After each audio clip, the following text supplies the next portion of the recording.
Clifford May is the president of the Foundation for Defenses of Democracy, a Washington-based policy institute. He joins us now.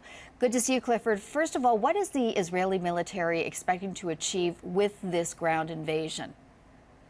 Two things. They're trying to find the missiles that have been stored, and these missiles are longer range than Hamas has had in the past. They are being stored in some cases in schools, in hospitals, mosques, and of course in these tunnels. And that gets to the second thing they're trying to do. They're trying to find the tunnels that Hamas has built. These are sophisticated tunnels. These are not things that you would crawl through. These are things you could put machinery through.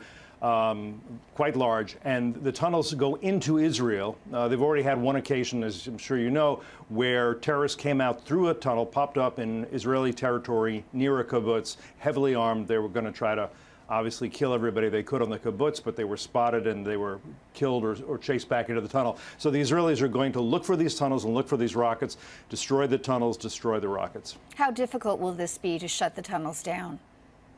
It's quite difficult, actually. You could do it from the air, but you'd have to do a carpet bombing campaign that would destroy everything above. The other way to do it is to actually find the tunnels themselves, which again are inside homes, maybe inside hospitals, mosques, etc. The Israelis may have some intelligence about where to look at this point. One hopes that they do, but I can't tell you that for sure.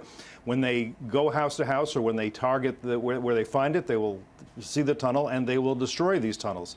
Egypt has destroyed a lot of tunnels that Hamas had bored into the ground into Egypt. They've done that over the past year or so since the Muslim Brotherhood government was taken down. But the Israelis feel that the tunnels cannot be allowed to continue, and they must find them and destroy them. And again, there's less damage done to property and persons by doing it on the ground, although the Israelis put themselves at greater risk by doing it that way. Lastly and quickly, what kind of price will the Israeli government pay on the international stage for all of the civilian deaths? Well, the first thing is that because they're sending in ground troops, they will take casualties, and I think that's what concerns them most. But they think it's a price they need to pay to secure the country.